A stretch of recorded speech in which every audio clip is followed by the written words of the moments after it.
So your phone showed you news that 14 is still losing players, so even if patch 7.2 is warmly received, it feels like the Wheel of Time situation. I don't know what the Wheel of Time situation is, but like for the people who played it, they're a fan, but it's not good enough to get them to discuss their friends. Where do we even like see this like data?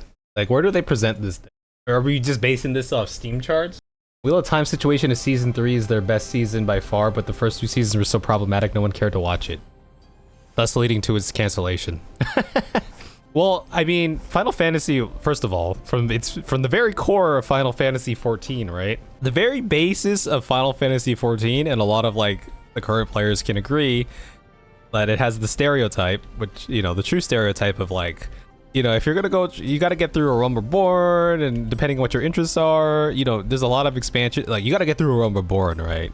It takes, give it time for it to get good, right? So that's already, it was already like that from the start. As far as Dawntrail, I'll probably bring it up in my, whenever I'm planning on cutting up the footage now to start creating a script around it when I talk about the Occult Crescent. But it's like, but you know, when it comes to Dawntrail, it's like, especially with the mixed reception of Dawntrail at the start, it's like, how come they don't release something like this, like Occult Crescent and Lunar Shenanigans, like towards the beginning of the expansion, right? When people are playing and you like want to, you know, Yoshi P says, oh, you know, this is not the type, like they want people to still play the game, right? This is like their biggest moneymaker, as far as I understand, right? Even though he says like, oh, you come and go as you please, right? I don't understand why they don't like release this like earlier.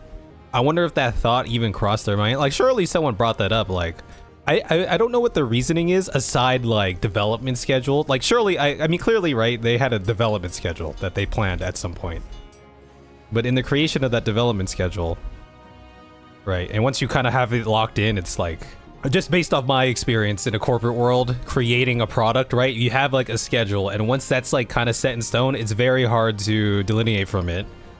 But at the staging process, it's like, I wonder if someone brought up that idea. I wonder if current job market / economy has anything to do with it. I'm sure there's like some minor there's probably some minor correlation to that too.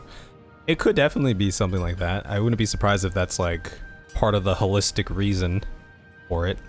I think part of it too is like I like to look at the numbers for myself because I'd be curious to see it. But it's like, you know, with the WoW Exodus and the Shadowbringers peak, I suppose, is that one? Yeah, right.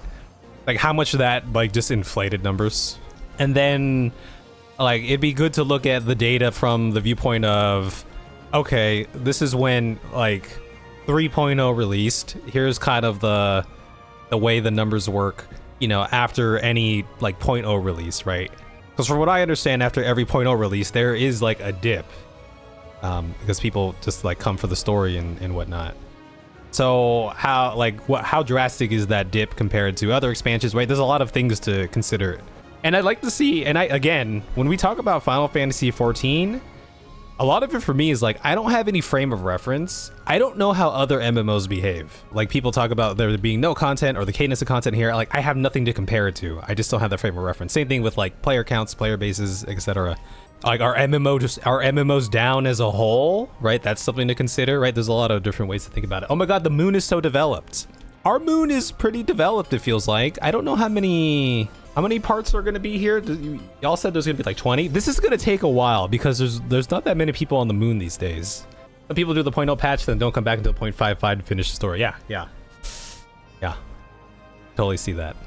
Because when you think about it, since Dawntrail released and, you know, all the content that we've gotten with the patches, I feel like most of it's been like raid content, right?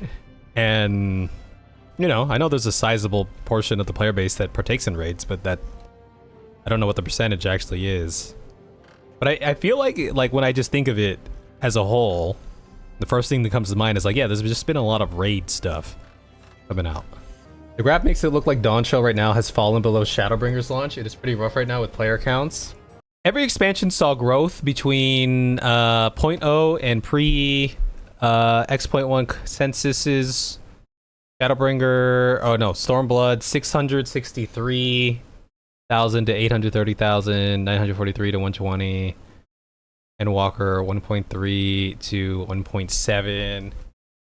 and then 1.4 to 1.1. Oh, so this is the first expansion that hasn't seen growth from the 0.0 to the 0.1. Again, you know, part of it is like I'm wondering. So there's already a gap here, right, between Endwalker and Dawntrail, right? This is, you know, from this number, and again, this is only to the 0.1, but I guess we can extrapolate to maybe like the end of the patch cycle of 0.55 or whatever. Right, 830,000 to 940, so it grew from in between Stormblood and Shadowbringers, 943,000 to 122. Should I here? I'll so even this grew 100,000 here, end of Shadowbringers to Endwalker, and then end of Endwalker to Dawntrail. Like that's the, you know, it shrunk then, and then it shrunk from the launch of Dawntrail, or the end of Endwalker to Dawntrail, and then the start of Dawntrail to the 0.1. It's also the first expansion that is starting a completely new story, so there's going to be some fall off considering.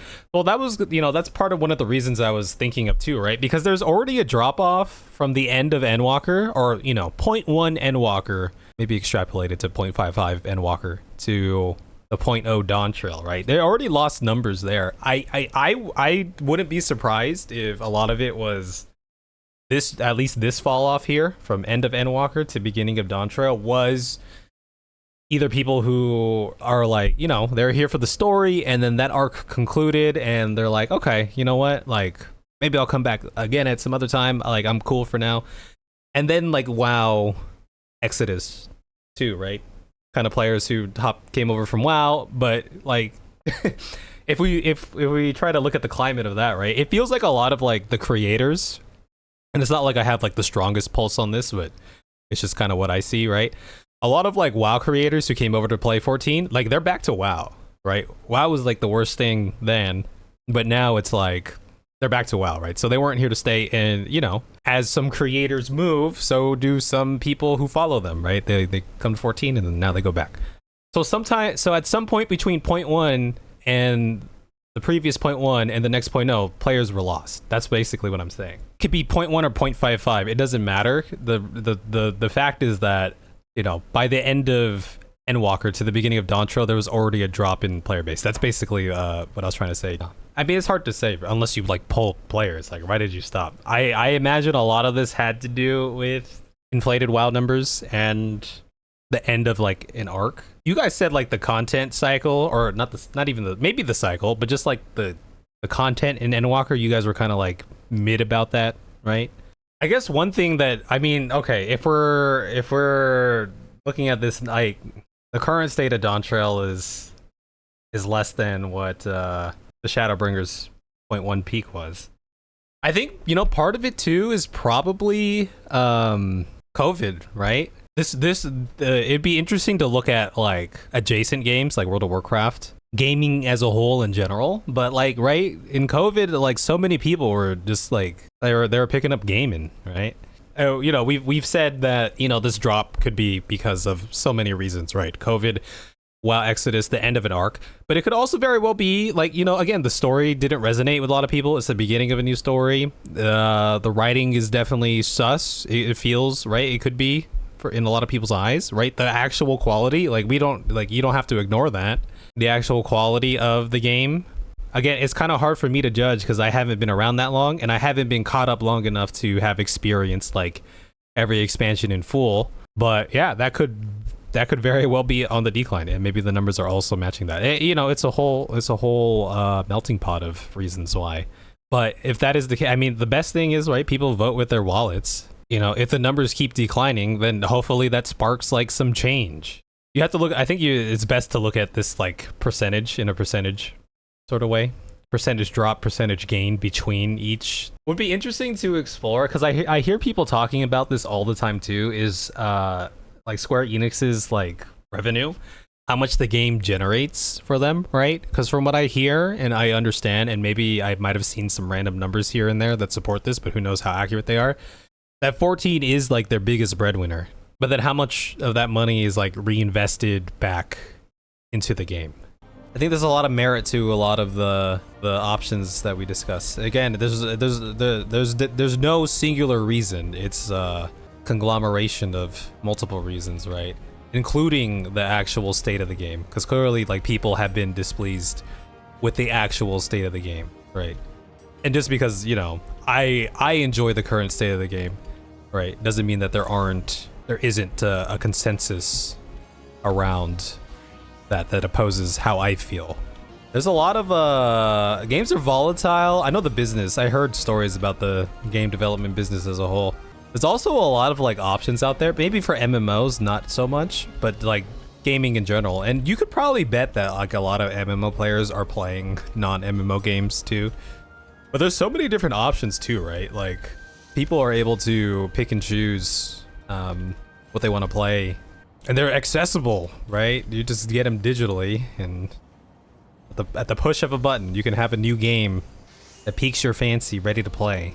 You no longer have to go to Hollywood Video or Blockbuster.